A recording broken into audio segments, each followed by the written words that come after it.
Hello everyone, this is Lata Singh from Shraddha smart education. तो आज हम इस वीडियो में करेंगे वर्कशीट नंबर 10 जो कि है आपकी क्लास 10th से इंग्लिश की वर्कबुक से। So let's begin. यहाँ पे हम देखेंगे तो ये हमारी जो पोएम है वो है डस्ट ऑफ स्नो, और इसके जो पोएट हैं, पोएट का नाम है रॉबर्ट फ्रॉस्ट। ओके, ये इसके पोएट हैं। तो इस पोएम को स्टार्ट करने से पहले इसके बारे में थोड़ा सा जान लेते हैं कि इस पोएम के थ्रू जो पोएट हैं वो क्या संदेश देना चाहते हैं।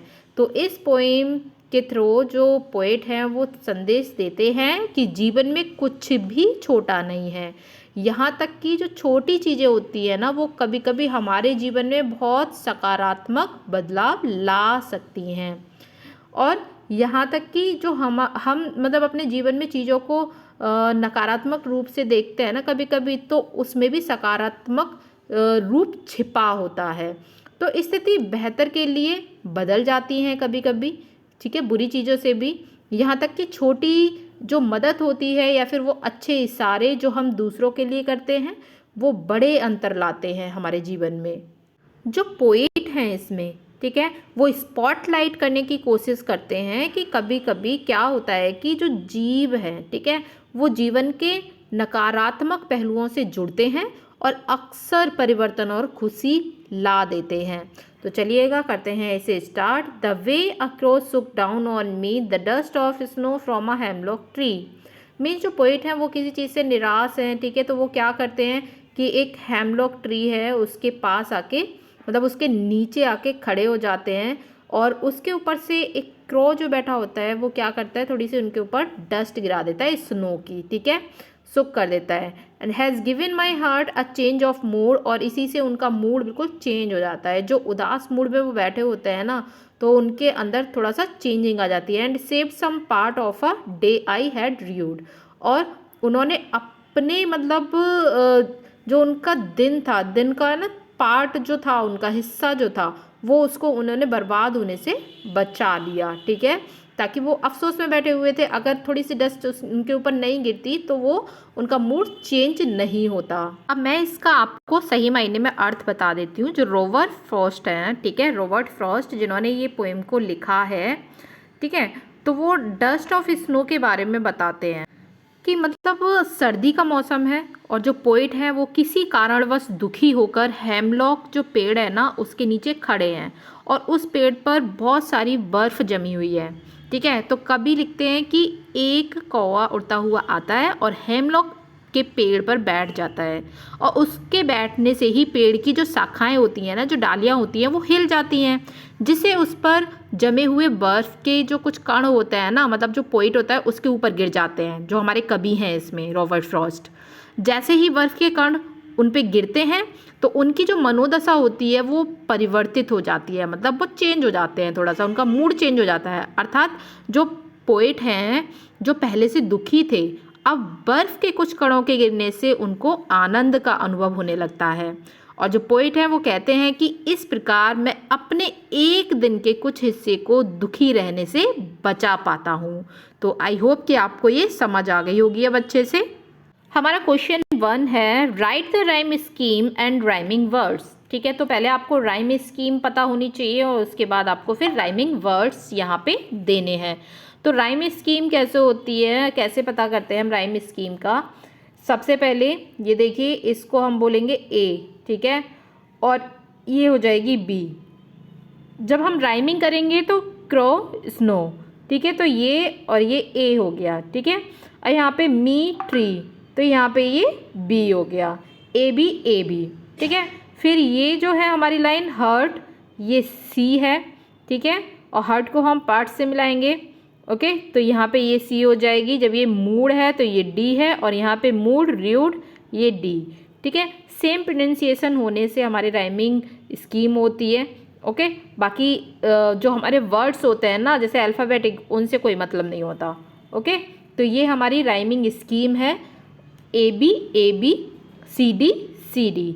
अब हम देखेंगे यहाँ पे, हमें यहाँ पे लिख देना है, ठीक है, इसी तरह से। और फिर हमें क्या लिखना है, इस क्वेश्चन में राइमिंग वर्ड्स। तो राइमिंग वर्ड्स कौन कौन से हो रहे हैं, तो यहाँ पे हम राइमिंग वर्ड्स के लिए लिखेंगे क्रो, स्नो, ठीक है, पहला हमारा ये हो गया। फिर है मी, ट्री, दूसरा हमारा ये हो गया, ठीक है। थर्ड हम लिखेंगे यहाँ पे हर्ट, पर्ट, पार्ट, और यहाँ पे मूड, र्यूड, ओके।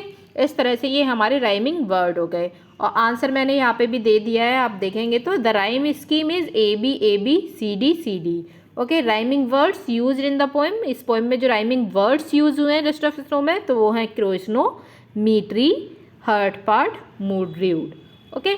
अब इसी तरह से सेकंड क्वेश्चन है हमारा। सेकंड है what is dust of snow. Dust of snow क्या है, व्हाट डज द पोइट से हैज़ चेंज हिज मूड। अब पोइट कैसे मतलब बताना चाह रहे हैं कि उनका मूड चेंज हो गया। How has the poets mood change, कैसे चेंज हुआ, क्या हुआ था ऐसा, ठीक है। तो सेकंड क्वेश्चन का आंसर यहाँ पे आप देखेंगे dust of snow is used here for very fine particles of snow. Dust of snow use किया गया है यहाँ पे बहुत छोटे छोटे से पार्टिकल जो कि स्नो के होते हैं, ठीक है। So sudden snowfall changed the poet mood, अचानक ही जो पोइट हैं उनका मूड चेंज हो जाता है। हिज मूड बिकेम जॉली, अब उनका मूड बहुत ज़्यादा जॉली हो चुका था। डिस्पाइट ऑफ सैडनेस, सैडनेस से बदल चुका था। इट रिफ्रेश्ड, तो यहाँ पे ये ई नहीं आएगी, ठीक है। It refreshed him for the rest of day, अब उनका जो बचा हुआ दिन था वो रिफ्रेश हो चुका था, मतलब अच्छा हो चुका था, बदल चुका था, वो सैडनेस में नहीं रहे। इसी तरह से अब हम देखेंगे थर्ड क्वेश्चन को। Briefly interpret the theme and idea of the poem dust of snow, ठीक है। डस्ट ऑफ स्नो की आपको थीम बतानी है और आइडिया भी बताना है, सेंट्रल आइडिया क्या है इसका। तो चलिएगा इसको करते हैं थर्ड का आंसर।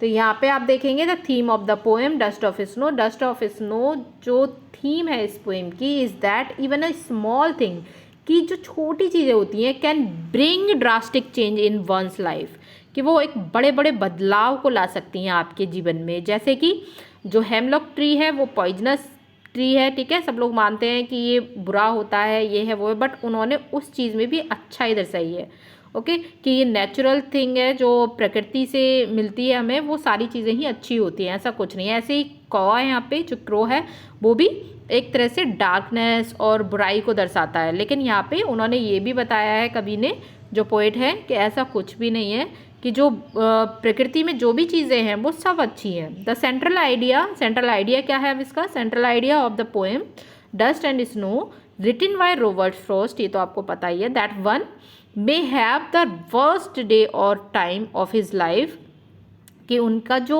दिन का बहुत ज़्यादा मतलब लाइफ का अगर कोई हिस्सा है जो बहुत ज़्यादा वर्स्ट बीत रहा, बहुत बुरी तरह से, but a little good thing, लेकिन एक छोटी सी चीज़ can make it quite amazing, छोटी सी चीज़ से ही वो अच्छा हो जाता है, ठीक है। तो यहाँ तक आपको ये समझ में आया क्वेश्चन आंसर्स।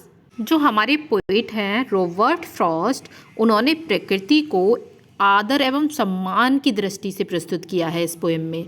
जो काला कठोर आवाज़ वाला पक्षी कौवा अपशगुन का प्रतीक माना जाता है, इसी तरह से हेमलॉक पेड़ जो सफ़ेद फूलों वाला एक जहरीला पौधा होता है, इन दोनों को ही उन्होंने मीन्स अपने दुख में एक आनंद का सुख प्राप्त करने वाली चीज़ों को बताया है, कि उनके ऊपर थोड़े से मतलब जो बर्फ़ की धूल होती है वो गिर जाती है और कैसे उनका दिन बदल जाता है। और दोनों चीज़ें ही, ये जो उनको आनंद मिला था वो किससे हुआ था, इन दोनों चीज़ों से ही, क्योंकि वो हेमलॉक ट्री के नीचे आके खड़े हो गए थे और ऊपर से कौवे ने उनके ऊपर डस्ट ऑफ स्नो गिरा दी थी, ठीक है। तो इसकी मैंने जो पोएम है ना, पोएम की एक्सप्लेनेशन विद एनिमेशन के थ्रू मैंने एक वीडियो बना रखी है, तो मैं इस वीडियो को डिस्क्रिप्शन बॉक्स में डाल दूँगी, आप उसको भी एक बार देख लेना।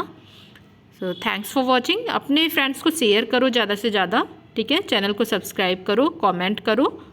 Thanks for watching.